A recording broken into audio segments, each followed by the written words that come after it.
So for my talk today, I wanted to cover what is CML and what is the underlying cause of CML, how is CML diagnosed and how do we treat it, what are some of the treatment side effects and how does the monitoring look like, and cover some new and research topics, including treatment-free remission and some of the new treatments coming out. And I've built in time to answer questions after each one of these sessions. So feel free to come up at any one of those times. Okay, so what is CML? And I'll start with the name. CML stands for chronic myeloid leukemia. The chronic comes from that the disease is relatively slowly progressive in comparison to other leukemias. Especially in the early phase of the disease. Myeloid comes from the lineage of bone marrow stem cells that this disease originates from. In the bone marrow stem cells, there's really two main branches, the myeloid lineage and the lymphoid lineage. And the myeloid stem cells are the ones responsible for making red blood cells, platelets, the blood clotting cells, and also most of the white blood cells, including the neutrophils and some of the other what are called granulocytes. And leukemia simply is a cancer of the blood. So I thought it'd be helpful to first go over a little bit what some of the other major forms of leukemia are. So you've already heard the words AML or acute myeloid leukemia. This is actually the most commonly diagnosed leukemia in adults, and it's a very aggressive disease that progresses rapidly over weeks to months, and is related to CML in blast crisis. The focus of the talk today is on CML, and the big difference between AML and CML is that in CML, the cells still possess the ability to differentiate and basically become more mature. And when cells are more mature, generally in all cancers, they become less aggressive. On the other side of things, I mentioned these lymphoid cells. These are our T cells and our B cells, and these diseases are more closely related to lymphomas. ALL is the aggressive form, and this is the most common type of leukemia in children. And then CLL is a chronic form in this lymphoid lineage. And if you've ever met someone who said, oh yeah, I have leukemia, but it's been 5 years or 10 years and I never needed any type of treatment, this is likely the type of leukemia they're talking about. So a couple of quick facts on CML. In terms of adults, it represents about 15% of the leukemia diagnoses. There's about 2 out of 100,000 people will be diagnosed with CML every year. And so from the Canadian Cancer Society, in 2013 in Canada, over 600 people diagnosed with CML. The catchment area for Edmonton includes everywhere from Red Deer north, including some of northeastern British Columbia and all of the Northwest Territories, so approximately 2 million people, and that means we see about 40 new diagnoses of CML per year, or about one per week or one every other week. CML is slightly more common in men. We don't know exactly why that is. The average age at the time of diagnosis is in the early 60s. And this is not known to be associated as a hereditary disorder. There are a few very small cases of families that will develop CML, but that's incredibly rare. And the only really confirmed risk factor that we know is radiation exposure. So how does CML form in the first place? And when someone comes in with CML, I like to explain to them that all cancers are caused by genetic mutations where the cells are no longer properly regulated and start dividing in an uncontrolled fashion. And so I say acquired mutation because to differentiate it from a hereditary mutation, that's something we're born with or something that we could pass along to our kids, in CML that's not the case. So there was a lot of research, and I'll get into the history in a little bit, but CML always has this one genetic mutation. And how this happens is some DNA from chromosome 9 and chromosome 22 will switch places. And how this happens, our cells are always dividing, and there's always the potential for mistakes to be made in that division process. And if this specific error is made and the immune system doesn't detect it or the cell doesn't correct it, then CML will develop. And so this part that breaks off and goes to chromosome 9, well, I'll just advance to the next slide. You might have heard of karyotyping. So this is where we look at the cell chromosomes. And so our DNA is organized into chromosomes. And there's 23 chromosomes, and we have a pair of each one, except for the sex chromosome at the end. And in the 1960s, they realized that that in patients with CML, there was a very short chromosome 22, and this is called the Philadelphia chromosome. And it took them over 10 years later to realize that there was a trade, and chromosome number 9 actually got a little bit longer.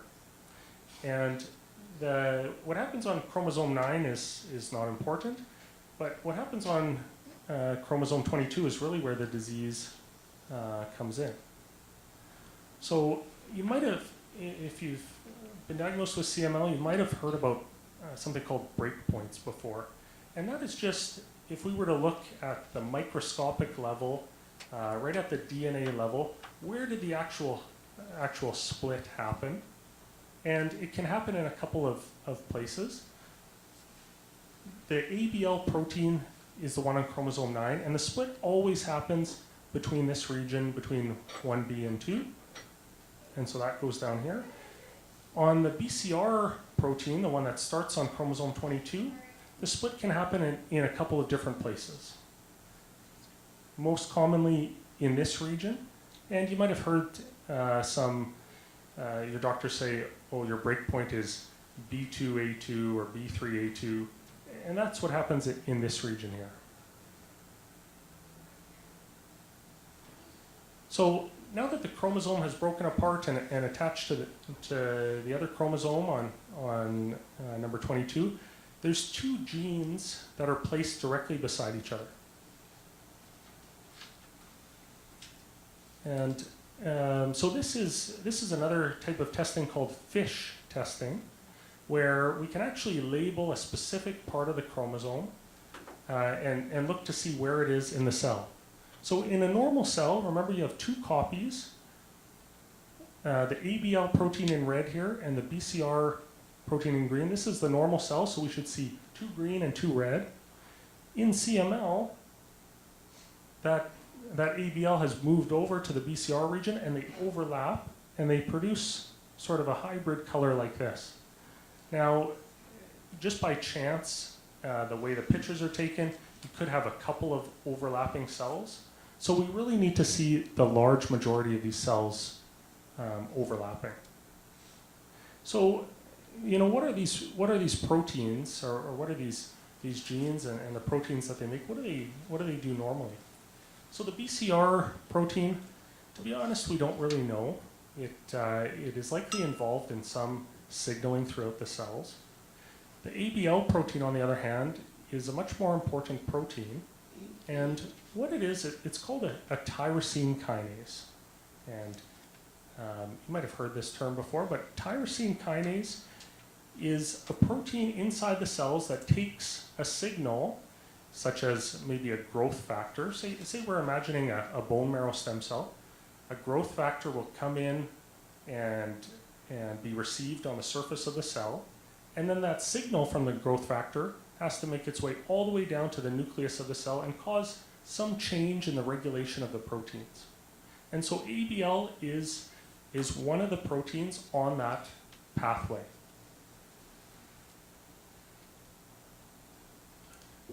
So really what happens here is ABL is usually normally regulated and working normally and only produces more blood cells, only turns a cell on when it's properly signaled. But when ABL is combined with BCR, it forms a new protein, or what's called a fusion protein, and then it is no longer working properly, and instead it's always turned on. It's always telling the cell to keep dividing, start making more cells. And this is what's called an oncogene, or a gene that creates a protein that causes a cancer. So this is what the blood looks like when we look at it under the microscope. You can see, and the stains are a little different, but on a normal blood smear, the ratio of red blood cells to white blood cells is usually 1,000 to 1, and the ratio of red blood cells to platelets is usually 10 to 1. And so you can see only very few white blood cells, whereas in CML, the white blood cell count goes up dramatically. And also, mature white blood cells, mature neutrophils look like this with very sort of compact DNA. The dark blue is the DNA. And more immature white blood cells look like these big ones here with very loose looking DNA. Okay, so I'll pause there if there are any questions. Okay. Hi, my name is Lamius. Thank you for your presentation. I would like to ask about the cause of the CML, about the radiation. You said it's the main cause, you know, as a doctor, it's radiation. What do you mean by radiation? You live in a place which all around you is radiation, or I don't know what you mean. That's my question. So radiation means exposure to what's called ionizing radiation or high energy radiation. And you know, the way that we found this out, that this is a risk factor, is people that were exposed to radiation in their lifetimes have a much higher risk. And these would be accidents or events like Hiroshima or Chernobyl, where they're exposed to that type of high levels of radiation, or in the early 1900s when people were exposed to more radiation accidentally. So, you mean at this big radiation? It's not like small things like when you are closer to the radiation from the electricity or some stuff from other small, I mean. So it's Yes. not. Yeah, that's correct. So this radiation is given in smaller doses in things like CT scans and X-rays. Yeah. But lower level radiation like microwaves or cell phones is not associated with this. Okay. Thank you. Hi, my name is Dr. Mikolaj Rashek, and I'm actually a genome sequencing consultant, so I'll have a few questions for you related to genetics. So does the breakpoint, you said there's two different breakpoints on the chromosome 22, I believe. Does that actually result in different outcomes of the disease? So that's question number one. And number I'll just answer that question first. So we do know there is a slightly different prognosis depending on the breakpoint. And the B3A2 has the best prognosis. Mm-hmm. Okay. And question number two, are there any other genetic factors involved in the outcomes, so that, or are these the only genes involved, or is there any other genes that are also known to be impacting the outcome of the disease besides this breakpoint, so contributing factors to the disease? We know that the BCR-ABL mutation is the driving mutation that starts the process off and leads to the development of CML. There are additional mutations that are possible and have been described that sort of confer an extra resistance of the CML or make it make it harder to treat. And so what usually happens is this clone of stem cells develops the BCR-ABL mutation and starts to grow, and this clone expands. And then that clone of cells can develop an additional mutation, and that often leads to problems with the treatment. So the treatment might stop working if there's a different mutation in the protein itself, or elsewhere it might give other mutations, and then might lead to the transformation from a chronic phase to an accelerated phase or blast phase. So I have a quick question about that because I know someone's going to ask me. How would you find out where the break is for yourself? Like if you just asked your clinician, "Hey, where did the chromosome break off?" Is he going to say, "Oh, well, you've got the good one"? You know what? I don't know. No, actually, that information is readily available to the clinicians. It's on the initial report when we do the initial testing. Okay. That is available. This goes back to the radiation questions. I understand the big radiation exposure is a problem. The minor ones from technology, not so much. What about medical radiation? Treatment for, shall we say, brain tumor? Yeah, great question. So we know that that people who have been exposed to both the traditional chemotherapies and radiation have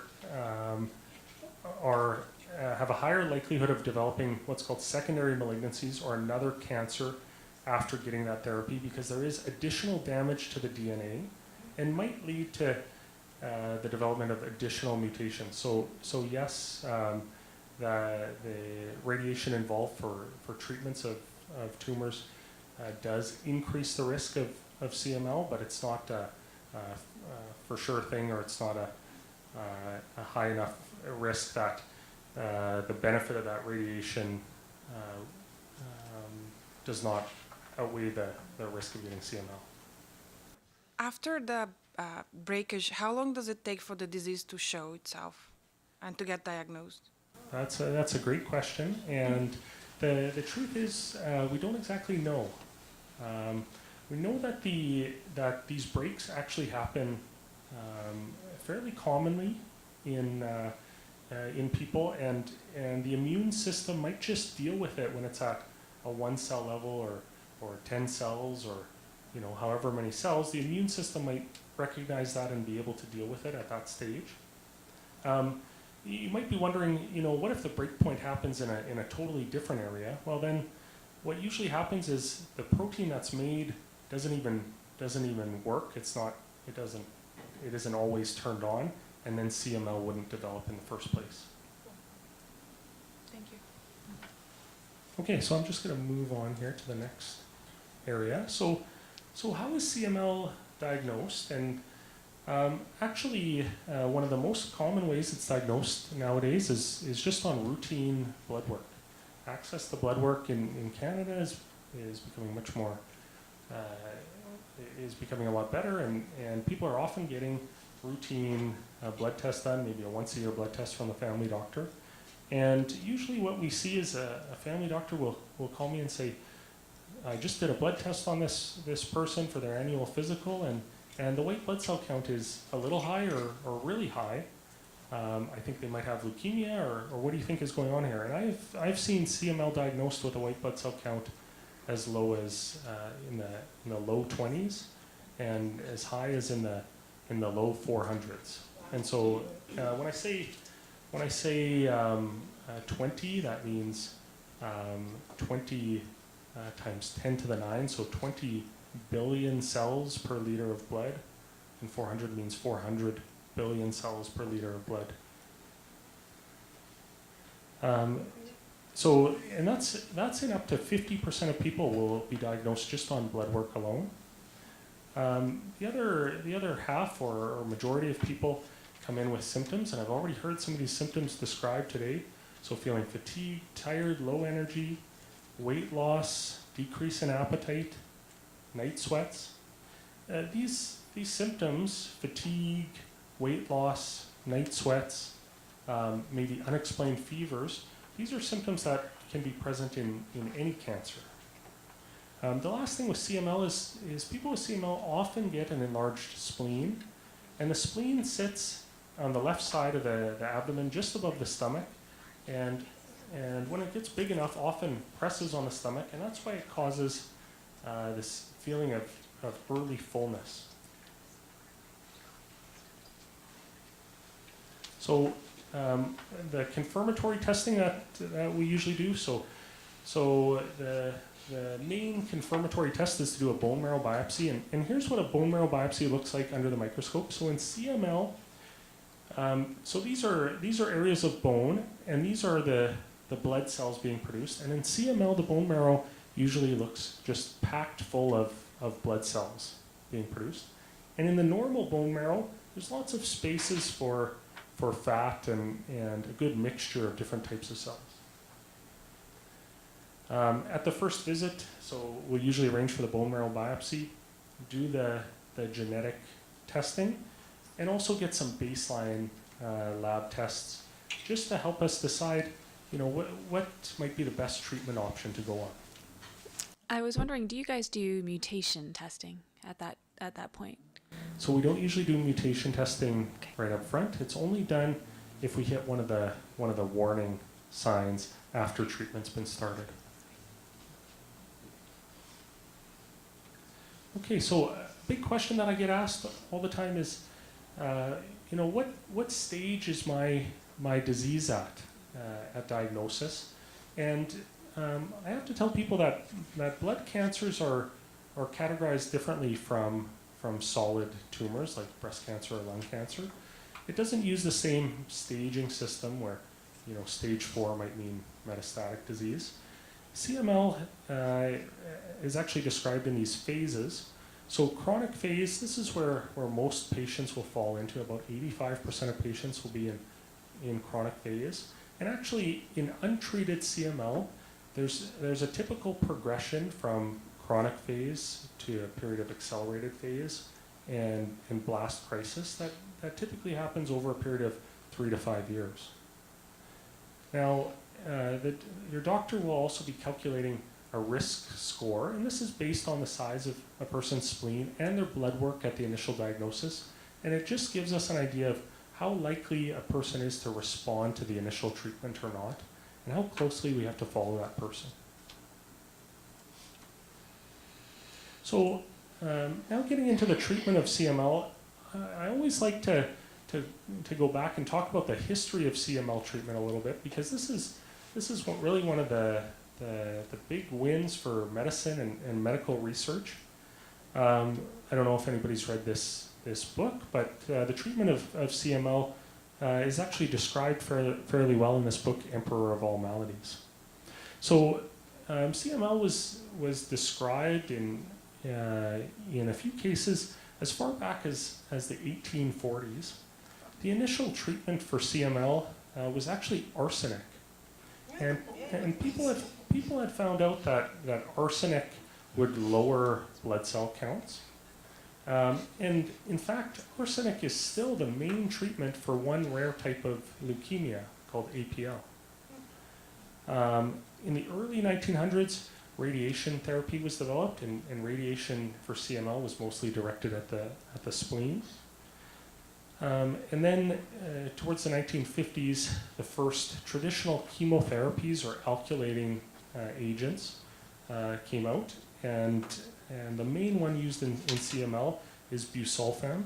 In fact, this medication is still used today in bone marrow transplants.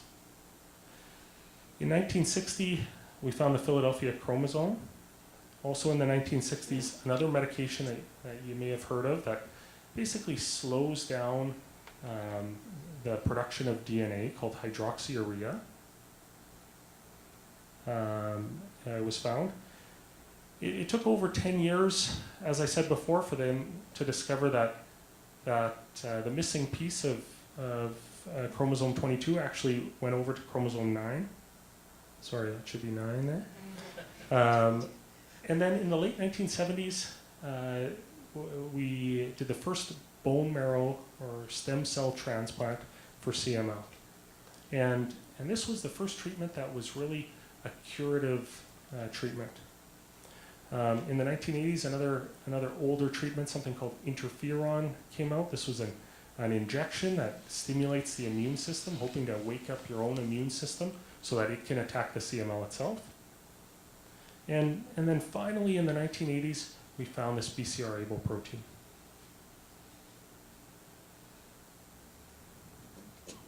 So, once we found this BCR-ABL protein, we started trying to make drugs to inhibit this new fusion protein. And the first generation of this medication was called imatinib, or the brand name was Gleevec. It was approved for use in 2001, but the first studies started in the late 1990s. And so imatinib was first used about 20 years ago. Since that time, they've developed the second generation tyrosine kinase inhibitors. So remember that ABL protein was a tyrosine kinase responsible for signaling, and we want to block that protein because that's responsible for the disease. And now we have a couple more drugs, Sprycel, Tasigna, and bosutinib or Bosulif. And we even have the third generation of tyrosine kinase inhibitors. So the mainstay of treatment nowadays is to start with one of these medications. And I'm talking for CML that's in chronic phase or accelerated phase. CML in blast phase is treated like acute leukemia, and bone marrow transplant is still the main treatment of choice. Now, this is where I always want to plug adherence to treatment, and you've probably heard your doctor say every time you come in, have you been taking your medication all the time? I want to make sure you're always taking your medication. Just to point out how important this was, there was a small study where they put microchips in the lids of the pill bottles to see how often people were actually taking their medication. Only about 90 people, and they found that people that were taking it more than 90% of the time were able to get a very good reduction in the BCR-ABL protein, and I'll get into how good that was, but 95% of the time they had a great reduction. People who were taking it less than 90% of the time, their level of deep suppression of the CML was only about 30%. So there was a big difference, and that's why we always want to stress adherence to the medication to make sure you're taking it properly. So I just put this up here. This is how the prognosis of CML has changed over the years. So on the bottom here is the survival in years, and these different lines represent the different eras of CML treatment. So this first line is treatment before 1975, and here's where we are today with the use of these tyrosine kinase inhibitors.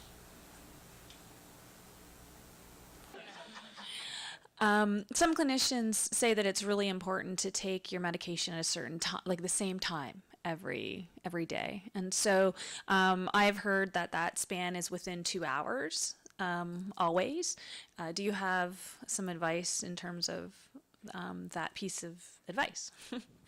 I generally tell people to try and take it around the same time every day, because we are trying to continuously suppress that BCR-ABL, that protein, because we know if we take off that suppression for a period of time, that the CML is not going to be as well controlled in most patients.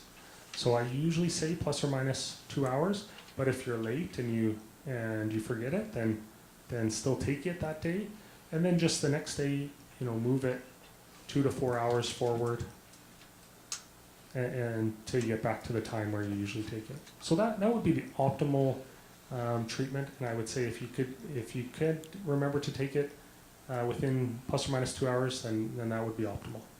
Okay, and then if you forget one, do you double up or do you take it the next day?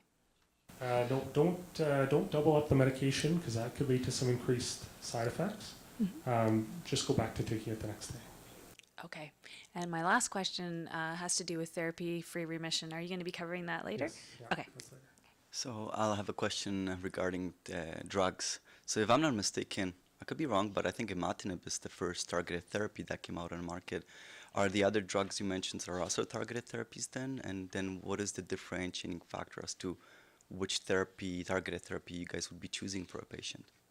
So all of these medications target the protein at the same place, which is on the active site. And there's just differences in the potency, so sort of the doses that we have to use to get the right potency of the drug. And also, they are not completely specific for this fusion protein. They also have what's called off-target effects, and they'll hit similar proteins inside the cells. And we think those are responsible for a lot of the side effects associated with some of these drugs. So do you guys do any pharmacogenomic testing with patients prior to deciding on a medication? No, we don't. The main decision when it comes to which agent to go with is based on the patient's history and their other comorbidities, so that we can decide which drug will give them the least amount of side effects but the most amount of benefit. Hi, I have two questions for you. One question would be in regards to the symptoms of the different medications. Fatigue seems to be a big one. I think a lot of people suffer from. Is that something that is actually part of the CML, or would that be actually related to the medication that you're taking? You're right that it could be due to both, especially in the initial phases of the disease. The fatigue is probably more likely related to CML, and also changing medications and the body sort of recovering the bone marrow. Later on in the disease, the fatigue would probably be related to the treatment itself or some of the other side effects from the treatment. Okay, and so that leads actually into my next question. If you're responding well to the medication that you're taking right now, but you are still having some side effects, specifically fatigue, which is probably a big one for a lot of people, when would be the good time to discuss changing medications? Because then, of course, you start a new medication, you run into not working as well or as many side effects, so you have to start all over kind of again with new side effects. So when would you make the decision to think about changing? Yeah, and unfortunately, a lot of the CML drugs have similar side effects. The time when I would think about changing medication is if it's really impacting your life. If this is impacting your day-to-day function, then you should definitely discuss that with your doctor to see if there's another option. And we do commonly switch people from one of these medications to another one. Okay. Okay. All right, great, thank you. Hi again. My question is about when your medication stop working and you have to change that. Does that mean the breakdown of the chromosome or is it not in the same place? That's why it stopped working, the medication? Or what is the reason the medication stopped working, although it was working very well in the beginning? You know what I mean? Like after it stopped working, what is the reason for that? Is it because the breakdown of the chromosome is different in different place now? Most patients where we get a really deep remission in the CML and the CML levels are undetectable or barely detectable, they will very rarely progress or develop a resistant mutation. The people that still have some circulating CML clone are at a little bit higher risk, and I'll touch on that when I get into the monitoring of CML. But most often, the reason why a medication stops working is a mutation in those CML stem cells, and it's no longer responsive to the medication. There's one mutation in particular that you might have heard of called the T315I mutation, and this is just a single amino acid change that causes one single part of the protein to be changed, and then most of these medications are not going to work. That's actually where the third generation medication, the Hnatiuk, comes in.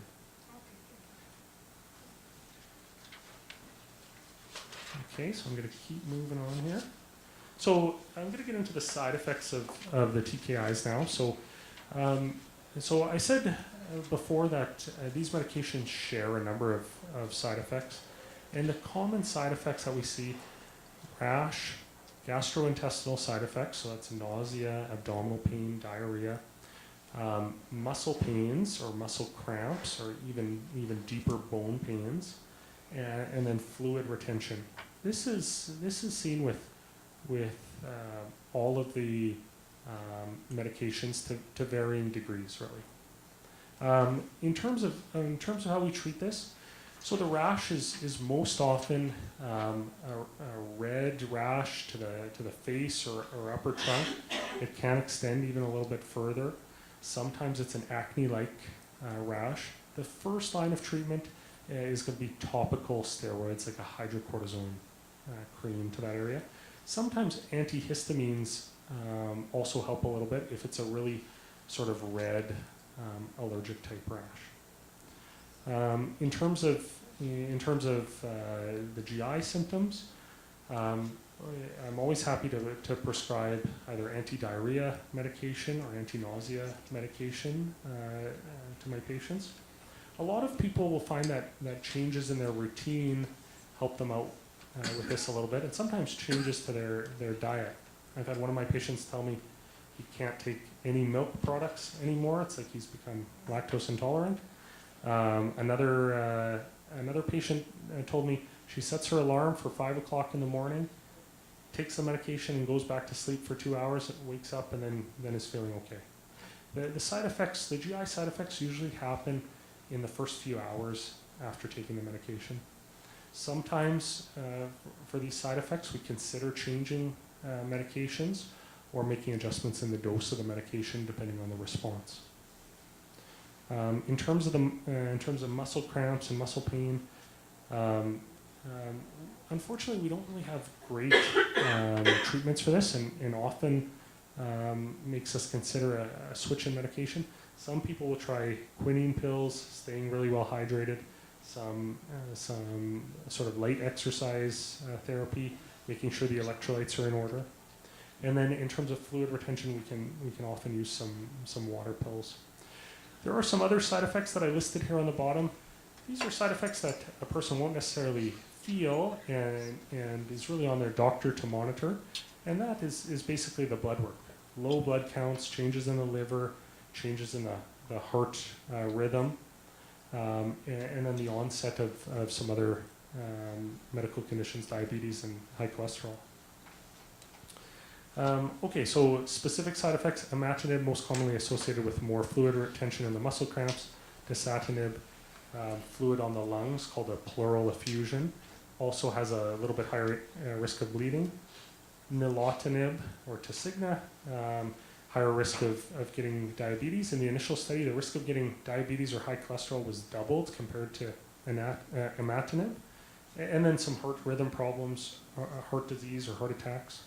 Bosutinib classically has diarrhea, even worse than some of the other ones, but we try to manage this right up front when a person starts on it. And ponatinib had a significantly higher risk of heart attack and stroke and vaso-occlusive disease, so blood flow issues. And this one requires especially intensive monitoring and treatments. So when it comes to CML monitoring, how do we actually monitor the disease? Well, the mainstay of monitoring is molecular testing for this BCR-ABL protein. And what molecular testing means is we get the patient's sample, we can specify the area of DNA that we're interested in, and then we put it through a process that basically multiplies the DNA. So from a very small amount of DNA, we can multiply that and detect it. And so now you might have heard your doctor say something about log reduction, and where this comes from. So the testing is standardized, and we see what is the ratio between that fusion protein and a normal protein in the body. And for that normal protein, we usually pick the ABL protein. The original the level was standardized, so each lab will have a correction factor associated to it, and it's standardized to 30 samples from the initial cohort of patients that were on the Gleevec or the imatinib trial. And so a log reduction of 0 or 100 on the IS scale is the average starting level for all of those patients. And so a log scale is a reduction in the power of 10. So a 1 log reduction means basically a 10 times reduction. 2 log is 100 times, 3 times 1,000 times, 4 times 10,000 times reduction in the amount of that protein and gene. And so when it comes to the milestones of treatment, we have specific levels that we're looking at in specific time points of the disease. So on the first 3-month measurement, we want to see a 1 log reduction. At 6 months, we want to see a 2 log reduction. And at 3 months, we want to see a 3 log reduction. And this is also below 3 log or above higher than 3 log reduction is called a major molecular response. Then we might get down to the limits of our test. Our test cannot get any better currently than this 4.5 log reduction. And if it's more than 4.5 on the log scale, the CML is undetectable. We have other areas where if it falls in this area, it's sort of a warning. And if it's in this area, we're definitely looking to change treatment. Question. So this is the optimal milestone sort of trajectory. I'm wondering, a lot of people don't reach those milestones on that schedule. And so I'd be interested to know, I'm sure there are people in the room that are interested to know how you know when it's warning, and how do you know it's just going to take a little time, you're still in the safe place. And really we just go by the numbers for this. If it gets into that failure, we're definitely looking at changing treatment. And if it's in the warning zone, we are starting to already consider alternative treatments. What But counts as a usually we would failure? keep going. Like, so if you're, let's say your 2 log reduction, by when would you switch? By 15? So say you didn't quite hit this 3 log reduction. The old standard before we had this sensitive molecular testing used to be bone marrow biopsies and doing that karyotyping.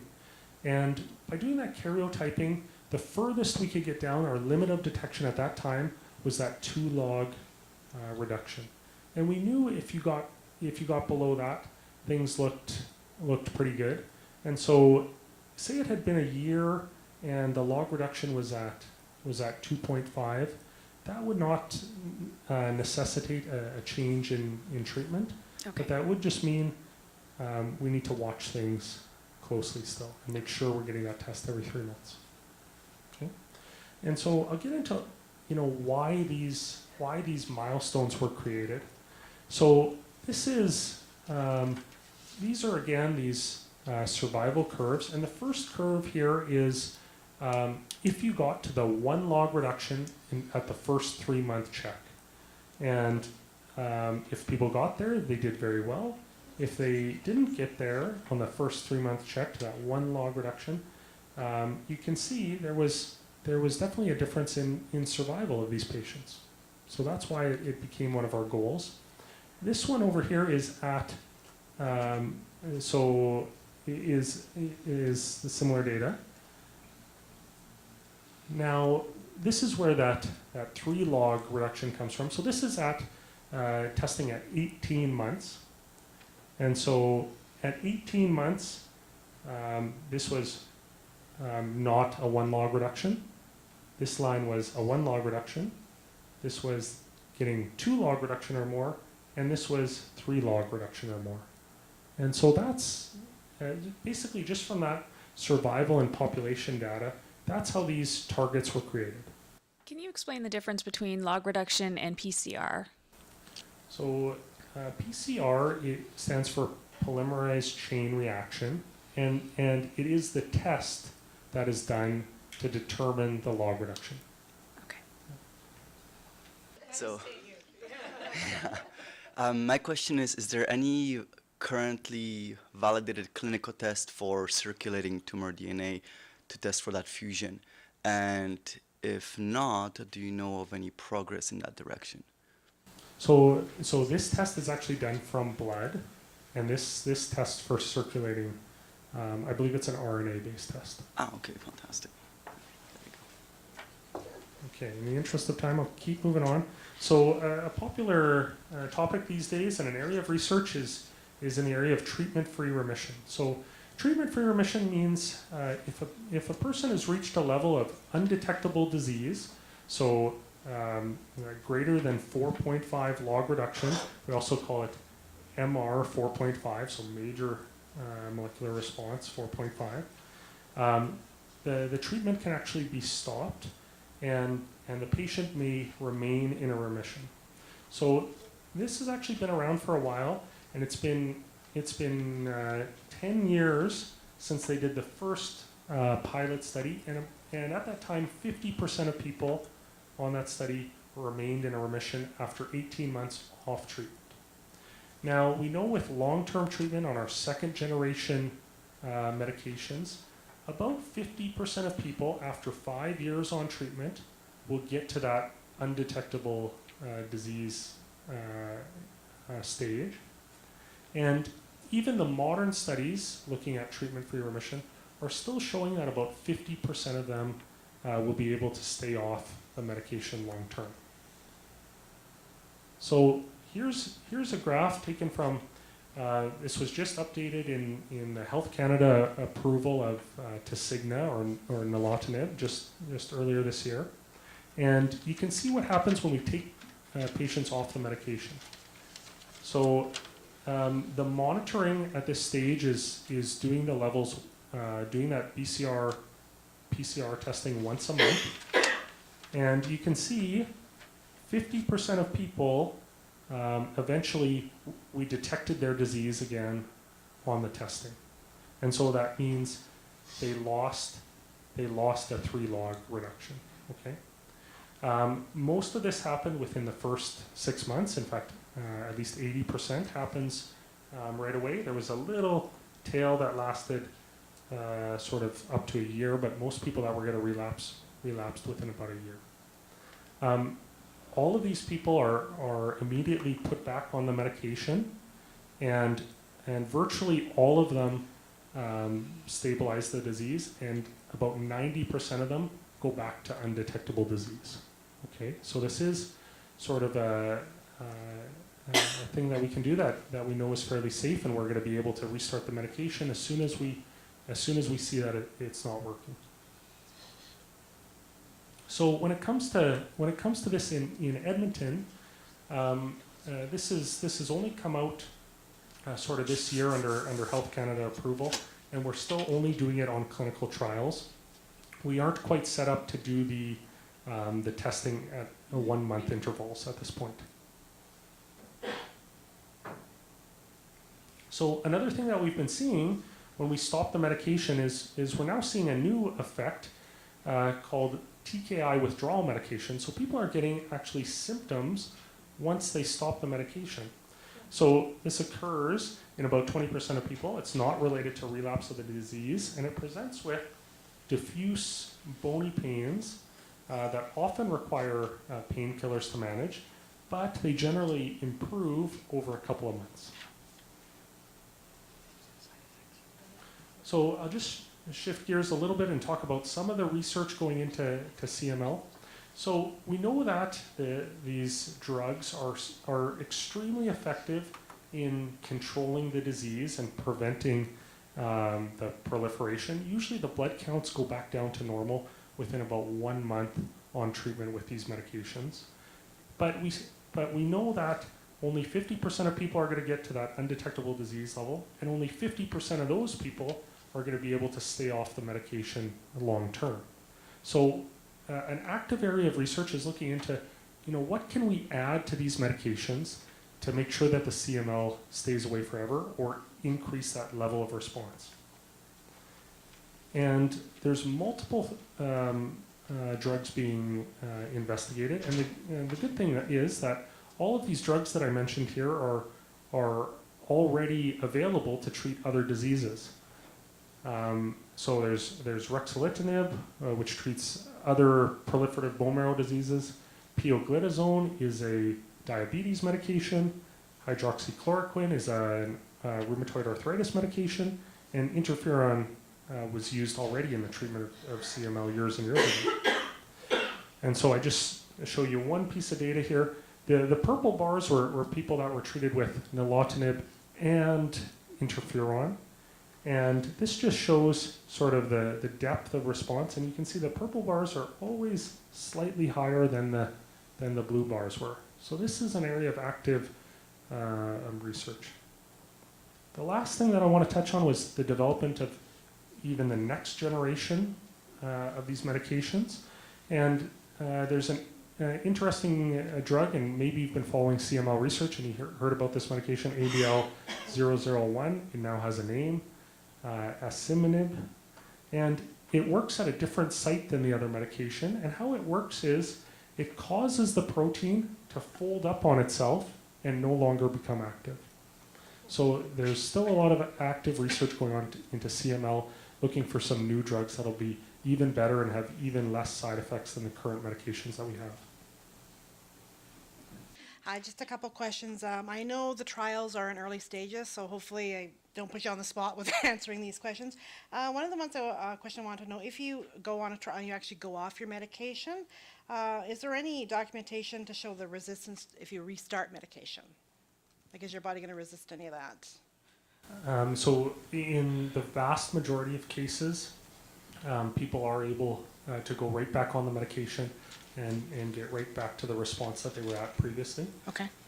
There are only a handful of cases where, the treatment had to be changed. Okay. And so it's very rare. I think the level from the nilotinib study was 98% of people were able to go right back on the medication, and I think it had just under 100 people in that study. So I think it was one person that good. wasn't able to. Okay, good.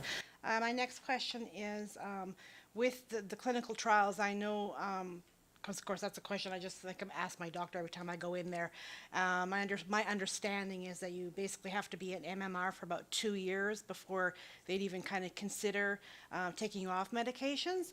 But I understand that because the PCR test sometimes takes so long to get back, it's still they're quite hesitant to do a lot of stop treatments because of the testing takes so long to get results back. So that is right, and that's the next challenge when it comes to implementing treatment-free remission here in Alberta, is we need to get a little bit faster turnaround time for the testing and have access to do it more frequently. Right, okay. Good, thank you. I know many patients, including myself, have to take acid inhibiting medications. Can you just talk a little bit about options to deal with that? Yeah, so when it comes to drug interactions, that's an important thing to consider, and I always ask people to talk to a specialized pharmacist in this area. And so in Edmonton, that's the cross-cancer pharmacist. Usually it involves taking the acid inhibitors at a totally separate time from the CML medication itself. To be honest, I haven't had to deal with that directly. Okay. Just from my own experience, in case it helps anybody else, I found a research article from pharmaceutical research. And if you take 1,500 milligrams of betaine hydrochloric acid with 5 minutes before your treatment, it gives you about 75 minutes of an increased acid in your stomach and allows you to absorb the medication. So you can still take it. That's working for me, but I was wondering if you had any other ideas. But if there isn't, then maybe people could try that as well. Thank you. Thanks very much. It's called betaine hydrochloric acid, and you can get it from a health food store. And it's in a capsule, and you take it 5 minutes before you take your treatment. Dasatinib is what I take.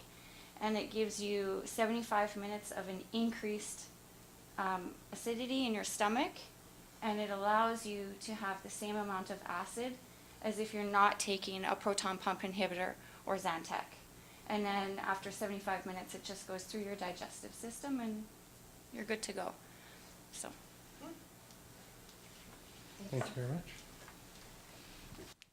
I had a question about the treatment-free remission. We know that a lot of patients have decided that, given the good percentages that are being seen in the studies now, that they're going off their medication on their own. I'm wondering if you could comment a little bit about that, and also the importance of monitoring. And I just plugged adherence halfway through the talk too. So when it comes to going off the medication, there are some guidelines, and there is some evidence that the longer you've been on the medication and the longer you've been in that major, deep, undetectable response, the better the chances are of the disease, the CML, not coming back or not becoming detectable in the future. Right now, we know that we want to get people back on the medication as soon as we see that loss of response, and the guideline is for every 1 month testing after stopping the medication, and that's what I would feel most comfortable with doing is waiting until we get that testing up and running, because I don't think it'll be too much longer. I think it'll probably be in the next year here in Edmonton. And I noticed that you don't say 100% of people are fine once they restart their medication, if they relapse.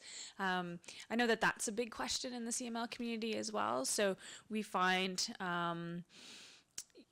that there are two camps: people who are too scared to stop their medication because of the uncertainty. And then, there are patients who are cool with the 50% odds and they give it a shot. And I think it would be really helpful if you could comment on the chance of a relapse and then your disease going, becoming out of control.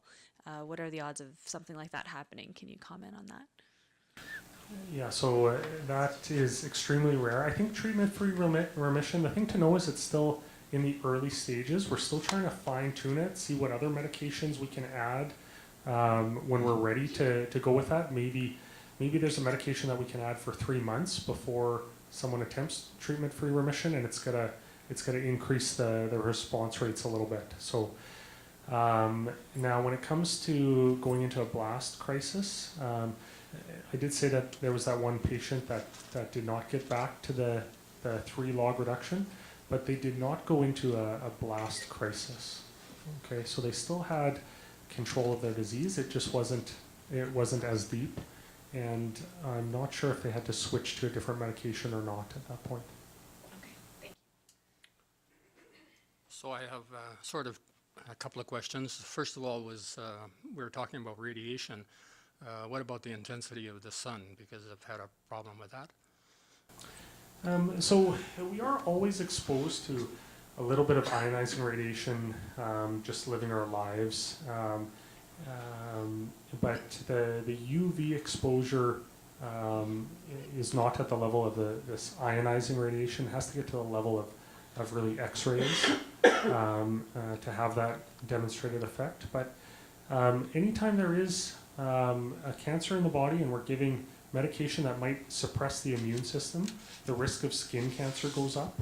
And so I would definitely say that sun safety becomes more important with any type of cancer in the background. Okay, the other concern was with having a acid in problem, and what I was not diagnosed, what I got was a dissolve, a little tablet or thing that you put on dissolve. You just stick it on your tongue, and within about 15 to 20 seconds, the acid goes away. Oh, very interesting. Okay. Thank you. Okay, my question is about the resistant test. That when you stop the medication stop working in your body, and the doctor asks for the resistant test. I did that, but I didn't know what was the result actually, and I don't know if that was the reason why the doctor changed my medication. And the other thing with my medication, you said in like 18 months you will reach the log 3. And actually, I reached it in 9 months, the log 3.4, and then it stopped at 4 for a year and a half and came back to 2.7. And they didn't know why. They didn't. They sent the resistant test, but they said it means nothing. So why I did it, I don't know. And they didn't know why the medication stopped. Did I do something wrong when I was taking the medication, or? And I spent like a year and a half having nothing. The result was going down, and until maybe 6 months later, like before, I changed the medication for another one. So what does that mean, the resistant test? So the CML mutational analysis is something we will do at any point when we're getting to those warning levels, or we've lost the response, or we get to the failure levels, because certain medications work better for certain mutations. It's probably the case that we have not discovered all of the possible mutations, and we can't test for all of these mutations yet. And when we have this incomplete information, sometimes we just have to make a change in treatment empirically or without all of the information, and then go back to monitoring and see what effect that has. So, if I suspect that this is just a case of we don't have all the information because our testing isn't good enough in that circumstance. Okay, thank you. Well, thank you very much.